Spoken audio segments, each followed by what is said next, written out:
ஒரு ஊரில் ஒரு மன்னன் இருந்தான், கொடுங்கோல் மன்னன். நிறைய தொந்தரவு பண்ணிக்கிட்டு இருந்தான். அவன் ஒரு தடவை என்ன பண்ணான் தெரியுமா? ஒரு தப்பும் பண்ணாத ஒரு இளைஞனை பிடிச்சி ஜெயிலில் அடைச்சுட்டான். அந்த பையனோட சொந்தக்காரங்கள்லாம் ராஜா கிட்ட போனாங்க.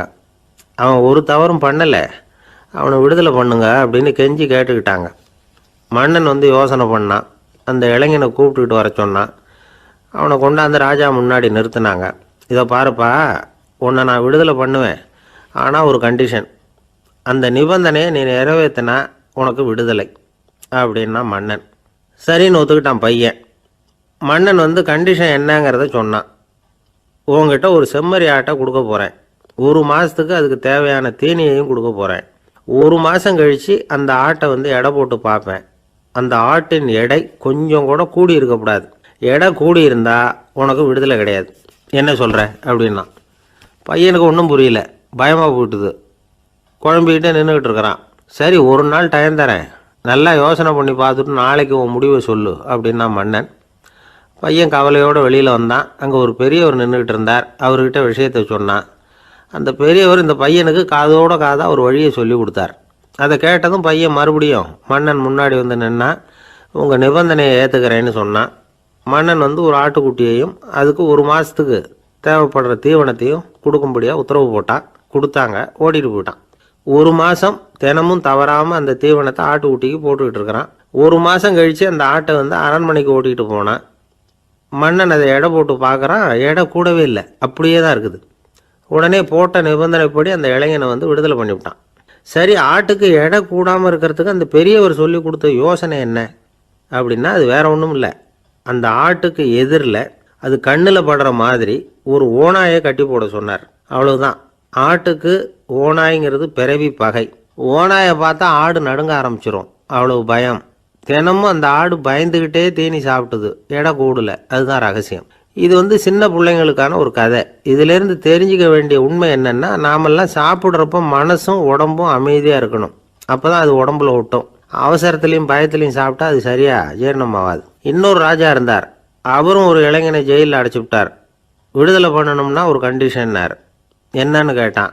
ஒரு ஆட்டுக்குட்டியை அவன் முன்னாடி கொண்டாந்து நிறுத்துவேன், நீ அதுக்கிட்ட ஒரு கேள்வி கேட்கணும், அதுக்கு சரியான பதிலை சொல்லணும். அப்படி செஞ்சுட்டா உனக்கு விடுதலைன்னார். இளைஞன் யோசனை பண்ணி பார்த்தான். சரின்னு ஒத்துக்கிட்டான். அது பிரகாரமே ஆட்டுக்குட்டியை பதில் சொல்ல வச்சுட்டான். என்ன நடந்தது தெரியுமா? ஆட்டுக்குட்டியை கொண்டாந்து நிறுத்தினாங்க. இவன் மெதுவாக அதுக்கிட்ட போனான். அது காதுகிட்ட போய் ஏப்ரலுக்கு அடுத்த மாதம் என்ன மாதம்னு கேட்டான். அது உடனே மேன்னு கத்திச்சு. இவன் விடுதலை ஆகிட்டான். ஒரு பெரியவர்கிட்ட பேசிக்கிட்டு இருந்தேன். அவர் என்கிட்ட ஒரு கேள்வி கேட்டார். திருடர்கள் எத்தனை வகை தெரியுமா உனக்கு அப்படின்னார். இதுதான் அவர் கேட்ட கேள்வி. எதுக்காக என்ன பார்த்து அந்த கேள்வி கேட்டார் தெரியல. இருந்தாலும் நான் அவருக்கு பதில் சொன்னேன். திருடர்களில் எத்தனையோ வகை உண்டுங்க. கார் திருடன், சைக்கிள் திருடன், முகமூடி திருடன், இப்படி சொல்லிகிட்டே போகலாம். இருந்தாலும் என்னுடைய சிற்றறிவுக்கு எட்டின வரையில் திருடர்களை 2 வகையாக பிரிக்கலாம் அப்படின்னு நினைக்கிறேன். ஒன்று ராத்திரியில் திருடுற திருடன், இன்னொருத்தன் பகலில் திருடுற திருடன். அதாவது பகல் திருடன், ராத்திரி திருடன் அப்படின்னு பெரியவர் சிரித்தார். என்ன சிரிக்கிறீங்களே என்ன? கள்வர்கள் 4 வகை அப்படின்னு ஆரம்பித்தார். எப்படின்னு கேட்டேன். சாப்பாட்டுக்கு இல்லாமல் திருடுறாங்க பாருங்கள், அது ஒரு வகையான். சாப்பாட்டுக்கு இருந்தும் திருடுறாங்க பாருங்கள், அது ஒரு வகையான். இதை தவிர இன்னும் ஒரு 2 வகை திருட்டு உண்டு. அது என்னென்னா, ஆண்டவன்கிட்ட இருந்து நாம் திருடுற திருட்டு. இன்னொன்று என்னென்னா, நம்மக்கிட்ட இருந்து ஆண்டவன் திருடுற திருட்டு அப்படின்னார். எனக்கு ஒன்றும் புரியல. என்ன சார் இது, ஆண்டவனையே திருடன்னு சொல்கிறீங்களே அப்படின்னு ஆச்சரியமா. ஆமாங்க, ஆண்டவனை கல்வன்னு சொல்கிறது இல்லையா? காஞ்சிபுரத்துக்கு பக்கத்தில் திருக்கார்வனம் அப்படின்னு ஒரு ஊர் இருக்குது. அங்கே உள்ள பெருமாளுக்கு கல்வர்னு தான் பேர். அது மட்டும் இல்லை, திருமங்கை ஆழ்வார் தம்முடைய திருநெடுந்தாண்டகத்தில் கார்வனத்துள்ளாய் கல்வா அப்படின்னு தான் அழைக்கிறார் அப்படின்னு நிறைய உதாரணம்லாம் சொல்ல ஆரம்பித்தார். அதுக்கப்புறம் அவர்கிட்ட பேசி நான் புரிஞ்சுக்கிட்ட விவரங்களை தான் நான் இப்போ உங்ககிட்ட சொல்ல போகிறது. அதாவது அவர் சொன்ன முதல் வகை திருடர்கள் சாப்பாட்டுக்கு இல்லாமல் திருடுறவங்க. இவங்களை திருத்தி போடலாம். சாப்பாட்டுக்கு இருந்தும் பணம் சேர்க்கணுங்கிற ஆசையால் பொய் கணக்கெல்லாம் எழுதுகிறாங்க பாருங்கள், அவங்க தான் 2வது வகை. 3வது வகை திருட்டு தான் மிகப்பெரிய திருட்டு. இறைவனுக்கு சொந்தமானதை நம்முடையதுன்னு நினைக்கிற திருட்டு. எது இறைவனுக்கு சொந்தமானது அப்படின்னா ஆத்மா. பகவானுக்கு சொந்தமான ஆத்மாவை நம்முடையதுன்னு நினைக்கிறது தான் அந்த மாபெரும் திருட்டு. இதுக்கு பேர் தான் ஆத்மாபகாரமா. சரி, இதுக்கு பரிகாரம் என்ன? எல்லாம் இறைவனுடையது, நமக்கு ஒன்றும் இல்லை அப்படின்னு நினைக்கிறது தான் இதுக்கு பரிகாரம். இதெல்லாம் இருக்கட்டும். 4வது திருட்டு ஒன்று சொன்னோம்ல, ஆண்டவன் நம்மகிட்ட இருந்து திருடுறது. அது எப்படி? ஆண்டவனை கல்வன்னு சொல்கிறாங்க, அது சரி. அவர் என்னத்தை திருடினார்? இப்போ இன்னொருத்தருக்கு சொந்தமான ஒன்றை எடுத்து வச்சுக்கிறது தான் கள்ளத்தனம். ஆனால் ஆண்டவன் எடுத்துக்கிட்டோம்னா இருக்கிறது எல்லாமே அவனுக்கு சொந்தம். அப்படி இருக்கிறப்போ அவரை எப்படி கல்வன்னு சொல்கிறது? இது என்ன புரியாமல் இருக்குதே அப்படின்னு சொல்லி பார்த்தா அதுக்கும் விளக்கம் சொல்கிறாங்க அவங்க.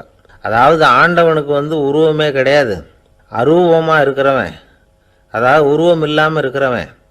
அப்படி உள்ள பகவான் நம்மளை மாதிரி உருவத்தில் இருக்கிறான்.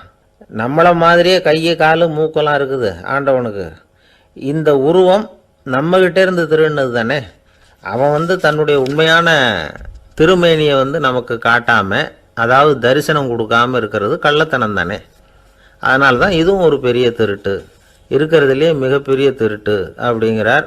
என்கிட்ட பேசிக்கிட்டு இருந்தார், இந்த விஷயம்லாம் சொல்லிகிட்டு இருந்தார் அந்த பெரியவர். அதாவது திருட்டை ஆன்மீக நோகத்தில் அவர் பார்க்குறார். நம்ம பார்வையில் இதை விட அபூர்வமான திருட்டுலாம் இங்கே உண்டு, அபூர்வமான திருடர்களும் உண்டு. ஒரு திருடன் சிறையிலிருந்து விடுதலையாகி வெளியில் போனான். கொஞ்ச நாளில் மறுபடியும் திரும்பி ஜெயிலுக்கு வந்துட்டான். அப்போது சிறை அதிகாரி அவனுக்கு அறிவுரை சொன்னாராம். ஏன்பா இப்படி அடிக்கடி தப்பு பண்ணிவிட்டு ஜெயிலுக்கு வந்துவிடுறியே, உனக்கு சொந்த பந்தம் எதுவும் இல்லையா? உனக்கு அப்பா அண்ணன் தம்பிகள் அவங்க கூட எல்லாம் சேர்ந்து வாழணுங்கிற ஆசை இல்லையா அப்படின்னு கேட்டிருக்கார். அவங்களோட சேர்ந்து வாழணுங்கிற ஆசை எனக்கு நிறைய உண்டுங்க சார் அப்படின்னு அவன். அப்புறம் எதுக்கு இப்படி ஜெயிலுக்கு வந்துவிடுற அப்படின்னாரான் அவர். அவங்க எல்லாருமே இங்கே தானே சார் இருக்காங்க அப்படின்னு அவன். நம்மக்கிட்ட ஒருத்தன் தப்பாக நடந்துக்கிட்டானா உடனே நாம் என்ன செய்வோம்? கையை ஓங்கிட்டு அவனை அடிக்க போவோம். நாம் அவங்ககிட்ட அவனை விட ஒருபடி மேலே தப்பாக நடந்துக்குவோம். ஆனால் பெரியவங்கள்லாம் அப்படி நடந்துக்கிறது இல்லை. இன்னா செய்தாரை ஒருத்தல் அவர் நாண நன்னயம் செய்து விடல் அப்படின்னு வள்ளுவர் சொல்லியிருக்கார் இல்லையா? அதுக்கு தகுந்த மாதிரி நடந்துக்குவாங்க. பாயசித் விஸ்தாமிங்கிறவர் ஒரு பெரிய ஞானி.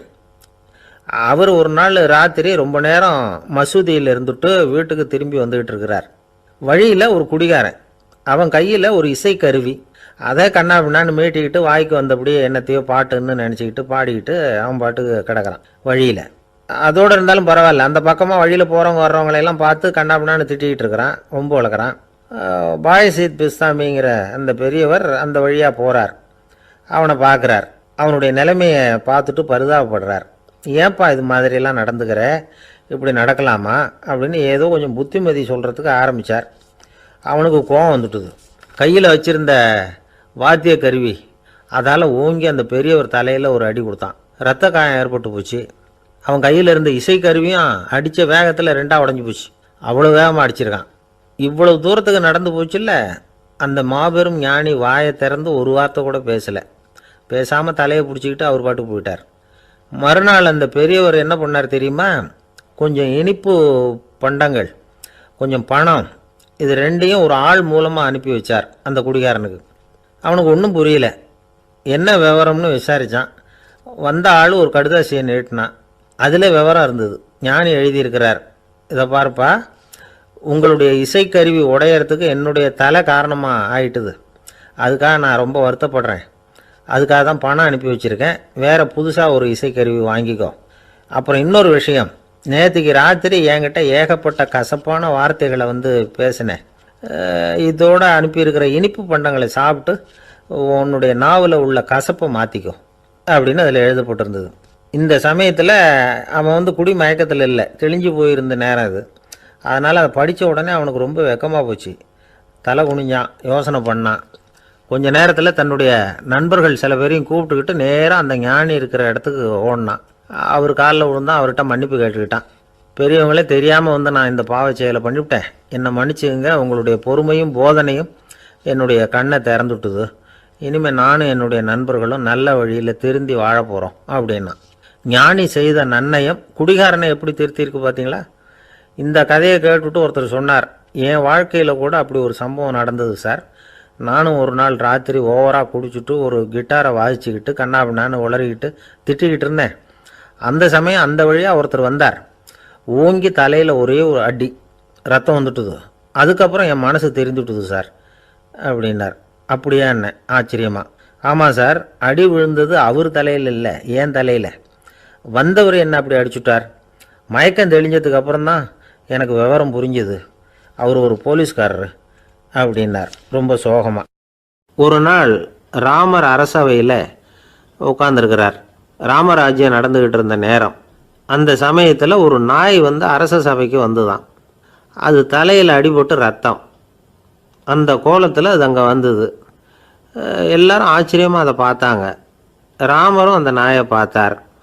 நீங்கள் வந்த காரியம் என்ன, என்ன நடந்தது, எதுவாக இருந்தாலும் பயப்படாமல் சொல்லு அப்படின்னார். உடனே அந்த நாய் மெதுவாக சொல்ல ஆரம்பிச்சுதான். ஐயா, நான் தெருவில் போய்கிட்டு இருந்தேன். வழியில் ஒருத்தர் வந்தார். அவர் வேத சாஸ்திரம்லாம் படித்த பெரியவர்.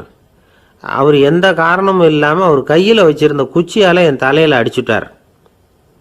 அதுதான் தலையில் ரத்தம். இதை நீங்கள் விசாரித்து தகுந்த தீர்ப்பு வழங்கணும் அப்படின்னு தான் அந்த நாய். ராமர் பார்த்தார். உடனே தன்னுடைய காவலர்களை அனுப்புனார். அந்த ஆளை எங்கே இருந்தாலும் போய் கொண்டுகிட்டு வாங்க அப்படின்னு விட்டார். காவலர்கள் போனாங்க. அந்த ஆளை பிடிச்சி கொண்டு வந்துட்டாங்க. அரண்மனைக்கு வா அப்படின்னு சொல்லி கூப்பிட்டுட்டு வந்துட்டாங்க. என்ன நடந்ததுன்னு விசாரித்தார் ராமர். அதுக்கு அந்த ஆள் சொன்னார், நான் வந்து வீதி வழியாக வந்துக்கிட்டு இருந்தேன். குறுக்க இந்த நாய் வந்தது. நான் அவசரமாக போய்கிட்டு இருந்தேன். இது எனக்கு வழி விடாமல் குறுக்க பூந்து இடைஞ்சல் பண்ணிச்சு. எனக்கு கோபம் வந்துட்டுது. அதனால் அடிச்சுட்டேன். வேத சாஸ்திரம் படித்த நான் என் வசம் இழந்து கோபப்பட்டது பெரிய தப்பு தான். அதை நான் ஒத்துக்கிறேன். குற்றத்தை ஒப்புக்கொள்கிறேன். எனக்கு என்ன தண்டனை கொடுக்கணுமோ அதை கொடுங்க, ஏற்றுக்கிறேன் அப்படின்னு விட்டார். சரி, இப்போ அந்த ஆளுக்கு தண்டனை கொடுக்கணும். என்ன தண்டனை கொடுக்கறது யோசனை பண்ணார் ராமர். அதையும் அந்த நாய்கிட்டே கேட்டார். நீயே சொல்லு, என்ன தண்டனை கொடுக்கலாம் இவருக்கு அப்படின்னார். இதுக்கு அந்த நாய் என்ன சொல்லிச்சு தெரியுமா? இவரை ஏதாவது ஒரு கோயிலுக்கு தர்மகர்த்தாவாக நியமனம் பண்ணிவிடுங்க, அதுதான் இவருக்கு சரியான தண்டனை அப்படின்னுது. இதை கேட்டதும் ராமர் முகத்தில் புன்னகை. ஆனால் அங்கே இருந்த மற்றவங்களுக்கெல்லாம் ஆச்சரியம்.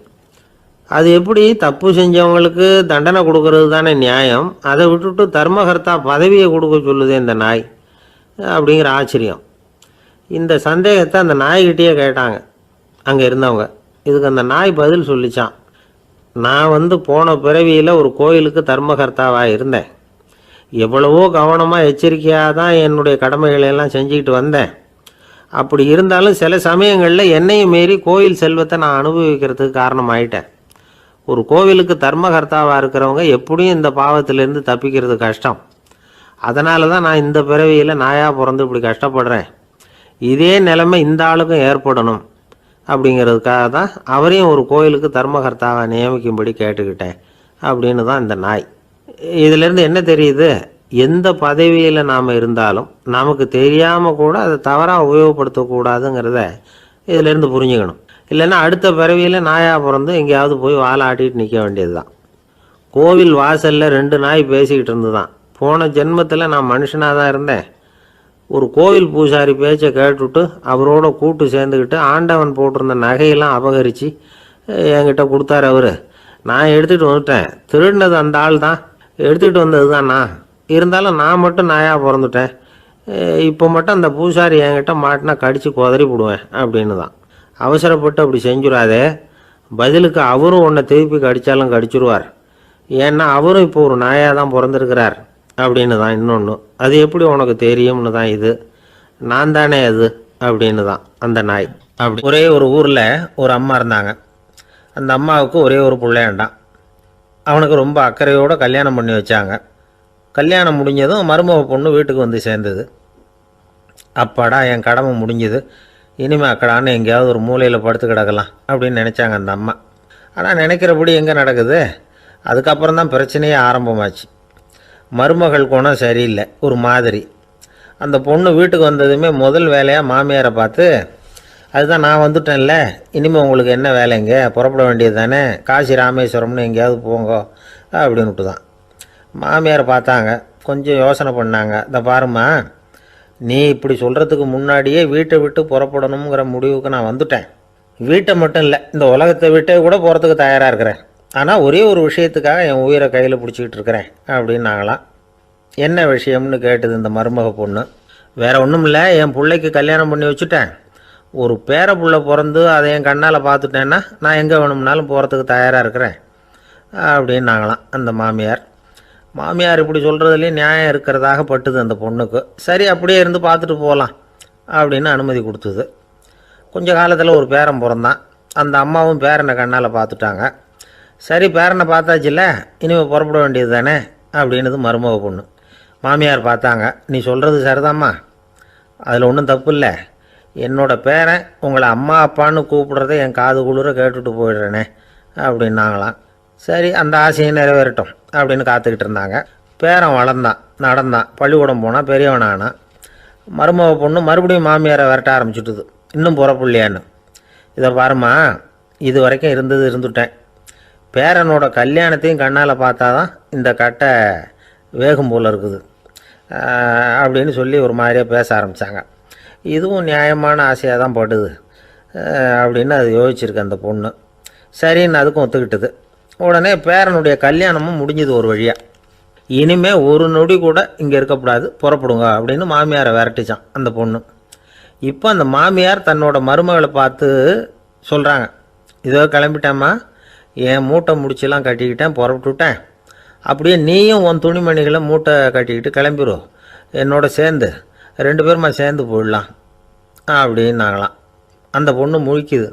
முழிக்காதே, உனக்கும் ஒரு மருமக வந்துட்டா, இனிமேல் நீயும் ஒரு மாமியார் தானே, உனக்கும் இனிமேல் இங்கே வேலை இல்லை, புறப்படு அப்படின்னாங்களாம். அப்போ தான் அந்த பொண்ணு சிந்திக்க ஆரம்பிச்சுதான், தன்னோட தவறு புரிஞ்சுதான். இந்த தகவலை கேட்டுக்கிட்டு இருக்கிற மருமகள்லாம் இதை பற்றி கொஞ்சம் யோசித்து பார்க்கணுங்கிறதுக்காகத்தான் இதை சொல்கிறோம் மாமியார்கள் சார்பாக. கொஞ்ச நாளைக்கு முன்னாடி ஒரு பொண்ணை பார்த்து பேசுகிற சந்தர்ப்பம் கிடைச்சிது ஒரு கல்யாண வீட்டில்.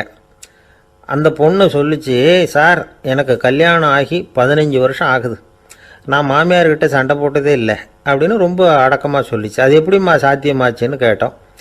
எனக்கு கல்யாணம் ஆகி 15 வருஷம்தான் ஆச்சு, ஆனால் என் மாமியார் செத்து போய் 20 வருஷத்துக்கு மேலே ஆகிட்டுது அப்படின்னு. அப்பாவுக்கு 2 பிள்ளைங்க.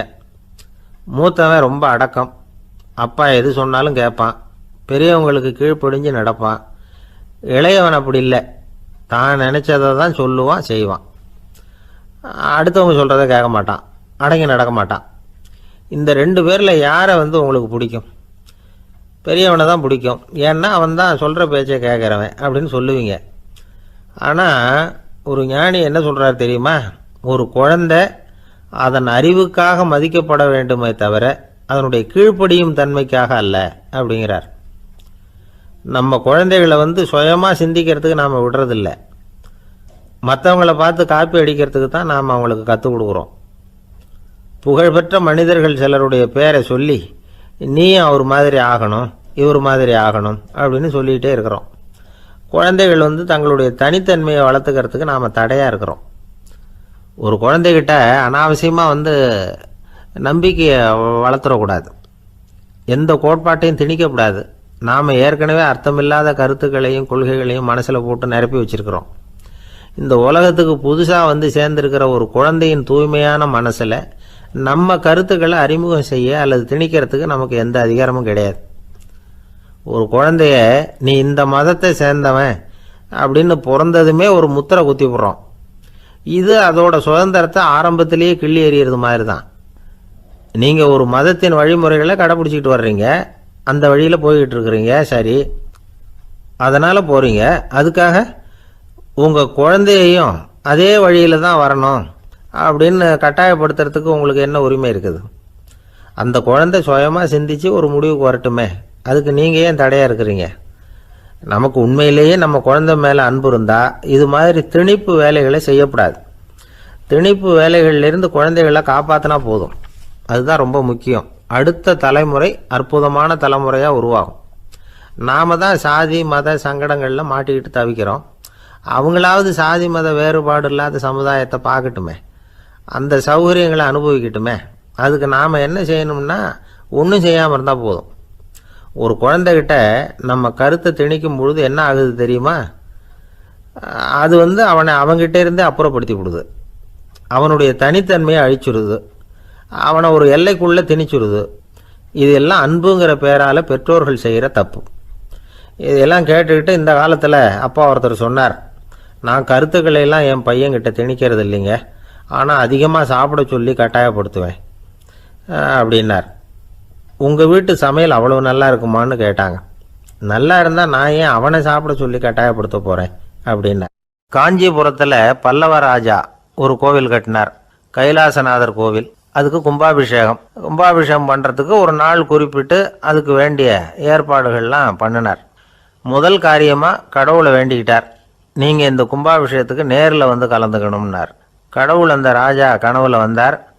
நீ கும்பாபிஷேகம் வச்சிருக்கிற அதே நாளில் அதே நேரத்தில் எனக்கு இன்னொரு ஊரில் ஒரு கும்பாபிஷேகம் இருக்குது, அதுக்கு போக வேண்டியிருக்கு.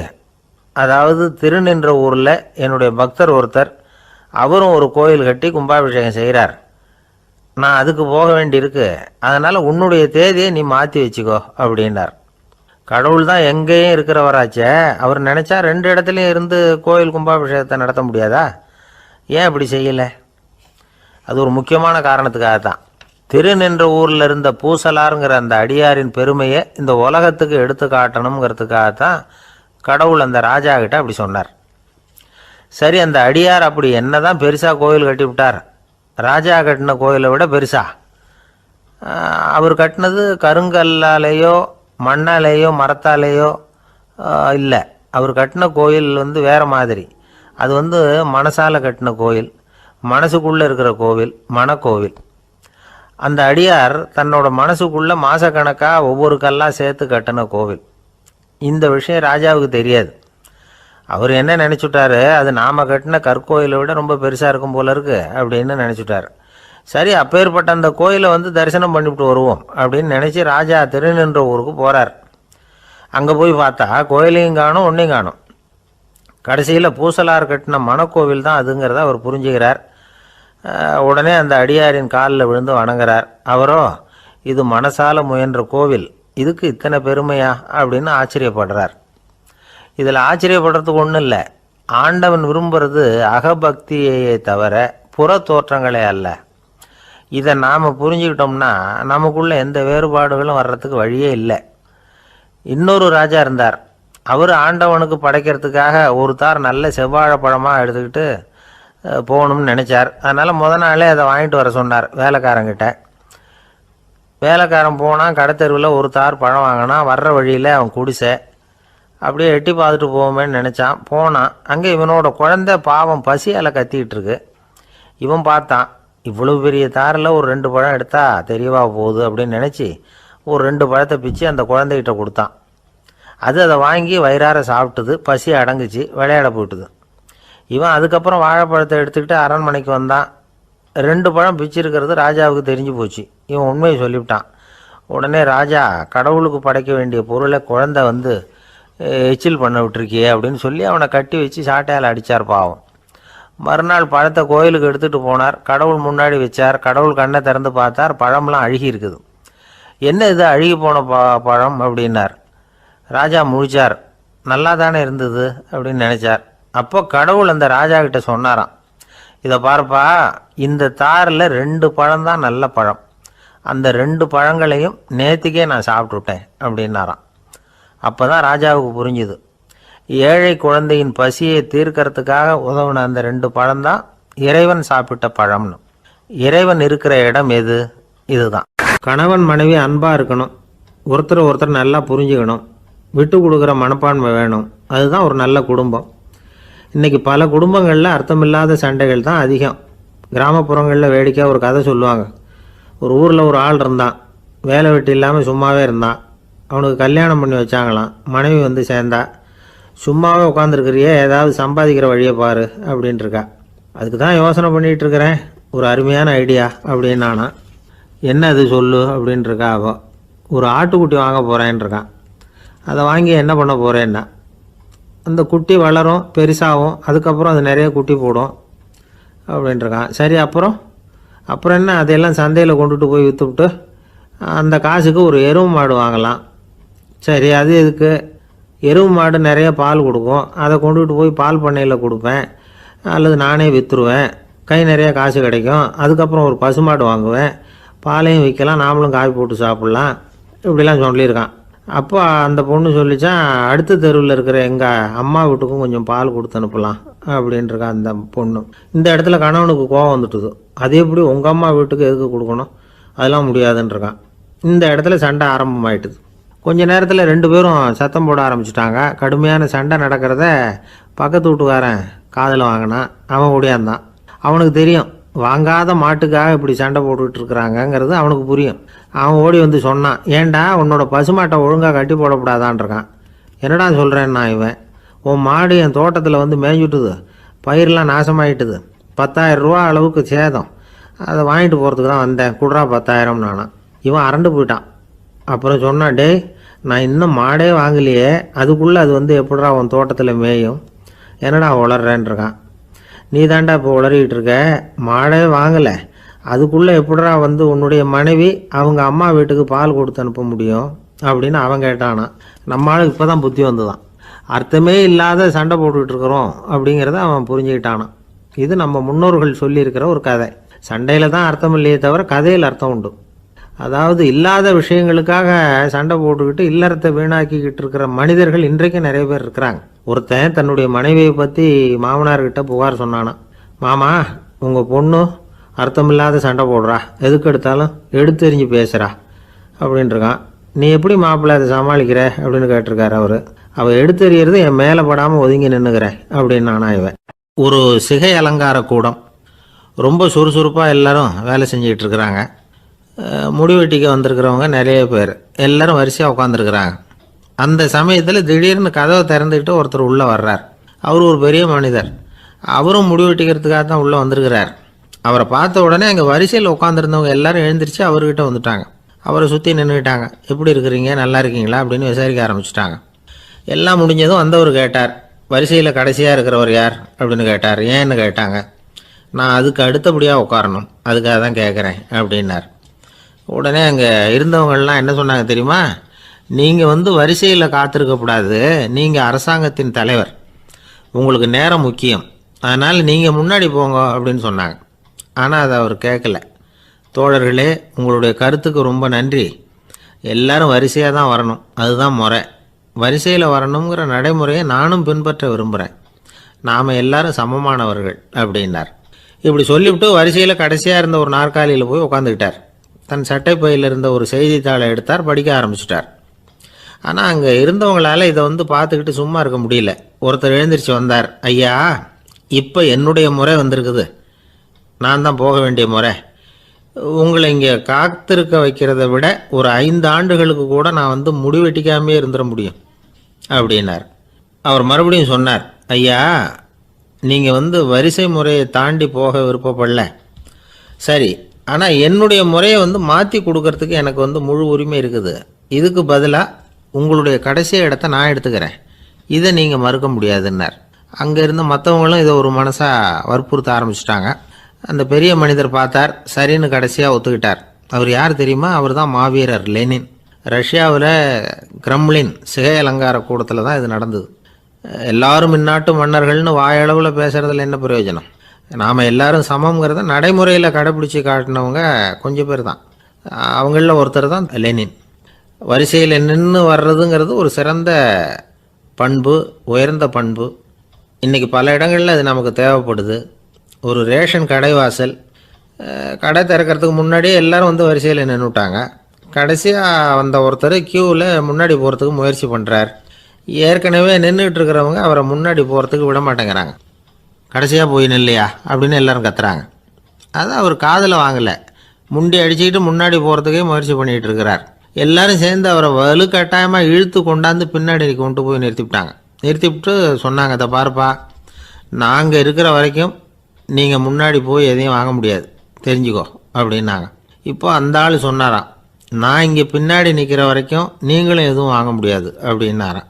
ஏன்னு கேட்டிருக்கிறாங்க. நான் தான் அந்த கடையை திறக்க வேண்டிய ஆள். லோகமானிய பாலகங்காதர திலகர் இருந்தார்ல, அவருக்கு 15 வயசுலேயே கல்யாணம் நடந்துதான். மனைவி பேர் தபீபாய்.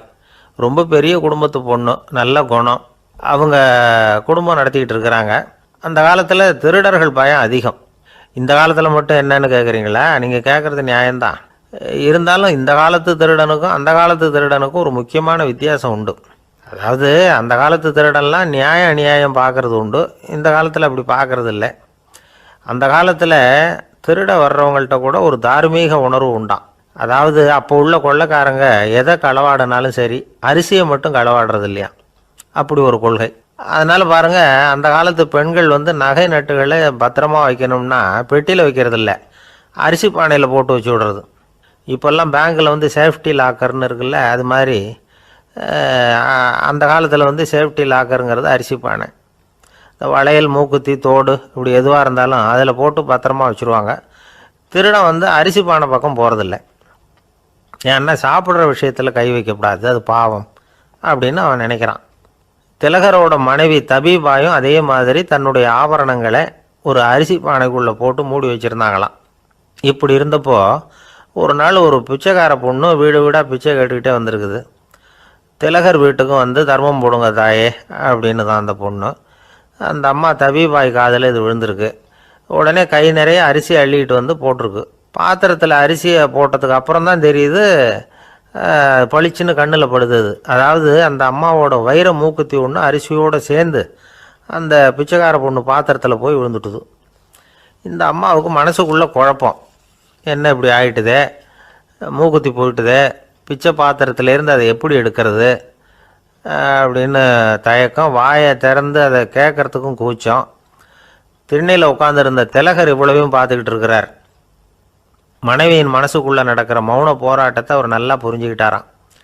மனைவியை பார்த்து சொன்னாராம், தபீபாய், இது தெய்வ சம்மதம், அவளுக்கு சேர வேண்டிய மூக்குத்தி அவகிட்ட போயிட்டுது, பிச்சை பாத்திரத்தில் விழுந்த மூக்குத்தியை எடுக்க வேணாம் அப்படின்னாராம்.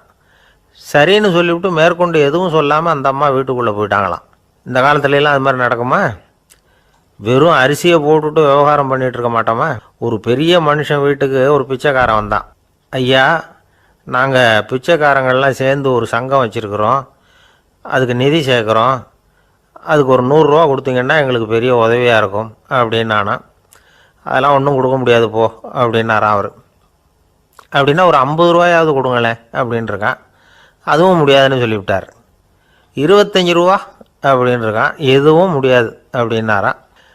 சரிங்க, இவ்வளவு பெரிய வீட்டுக்கு வெறுங்கையோடு திரும்புறது நல்லா இருக்காது, அதனால் சும்மா ஒரு 1 ரூபா மட்டுமாவது கொடுங்க அப்படின்ட்டுருக்கான் அவன். ஒரு பைசா கூட என்கிட்ட கிடையாது அப்படின்னு விட்டாரான் இவர். அப்படின்னா நீங்கள் ஒரு காரியம் பண்ணுங்களேன் அப்படின்னானா அவன். என்ன செய்யணும் அப்படின்ட்டுருக்கார். எங்கள் சங்கத்தில் நீங்களும் ஒரு மெம்பராக சேர்ந்துருங்க அப்படின்னானா.